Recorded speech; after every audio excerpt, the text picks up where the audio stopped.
My name is Paul Levy, and I'm going to introduce myself both as a senior lecturer at the University of Brighton and associate at Warwick Business School in the UK, but also I'm an addict to the Art of Management and Organisation Conference, AOMO, which is going to be in Liverpool in the UK, 18th of August to the 21st of August, and it's back. It's back after the break enforced on so many people called lockdown, but we're back in the physical world. And I'm joined by Professor Stephen Taylor, who's a professor of leadership and creativity at, I've already forgotten, Worcester Polytechnic Institute. Brilliant. And you're over in the US there.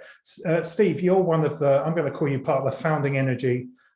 You're someone who's part of the senior team that lead this conference, help shape it.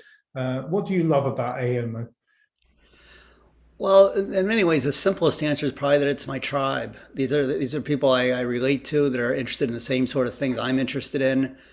And then another simple answer is that, like, when I go to the Academy of Management, which has 11,000 people and countless concurrent sessions, I often look at a time period and there's nothing I'm interested in. Absolutely nothing. When I go to AMO, that I look at there's maybe 8 concurrent sessions or something at its biggest, and I want to go to all of them. Yeah. That it just resonates for me. Like, this is the sort of, these people are interested in the same sort of stuff I'm interested in. And now you can, as an academic, present a paper here, but you don't only have to present a paper here. Is that right? Yeah, I think a lot of the sessions are really good because in fact, even though there's academics, there's also artists, and perhaps even more importantly, there are people who are both. So and I've gone to some conferences that are pretty much all more artist types, and they don't have the same desire or tendency to want to kind of rigorously intellectually think about it. And then the academics don't tend to want to have the same embodied doing. And this is where you get both of them at the same time for me. And it's found its way around the world. I mean, I remember going to York in the UK and then off to Slovenia, and I know it's been in other places, and it's back in the UK in Liverpool. Just looking behind me on my virtual background, this isn't a real wall, I will confess, but someone's daubed the words art as activism associated with this conference. And if people want to just Google AOMO conference, you'll find it comes straight up on Google. There is a website, and you'll find this graphic, art as activism. What's all that about, Steve? Yeah, each year we have a theme, although the theme is pretty loose. There's often many things that aren't necessarily connected to the theme, but a theme that kind of try to inspire people and maybe bring together some particular ideas. And this theme originally was for the conference when it was in 2020. And the idea is that art has an activist role to play in the world and is used in an activist role, whether it's in changing organizations or changing broader society or I think one of the things art does really well is making the unseen seen. And a lot of activism about, like, here's all this stuff going on that we don't really see, and let's draw it to your attention, and so we can and shine a bright light on it. And for people that have never been to this conference and maybe never even heard of it, and then they hear the word art and the word management within the same conference title, can you build some sort of bridge that's going to inspire people to come? Yeah, I mean, for me, those two seem like fairly different worlds, but there's a lot of ways in which they're not. That artists, I think, seek to understand things and show us in different ways, and often are trying to accomplish something through that. Whereas in management and organizations, you're trying to understand things, but you're typically doing it through sort of established ways of understanding it. And I think those ways are limited in today's world. I think there's lots about organizations that are where we're bumping up against the limits of what business and typical traditional organizational thinking and management thinking can do and can handle. And art gives us a way to expand those horizons. So it's so for me, it's largely what can the world of business and organization learn from the world of art? Now, in terms of my own experience of that, I'm coming this year with an experiment in theatre that's kind of looking at that on a very personal level, and also hoping in the open stream to get some reaction to some research I've been doing about virtual organizations and virtual activism. What are you curious about this year personally, Steve?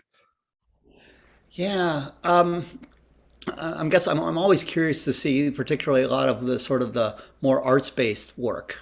Again, your theatrical performance bit will be interesting to me. I like more things that are based deeply in the arts and or maybe the connection to the organizations isn't quite as obvious to people, because then I'm more likely to learn and it's likely to push me. I'm always excited to come to sessions where I get to do stuff, where I don't have to just sit in a chair and listen. And there's always lots of sessions where I get to physically move around and become involved with it.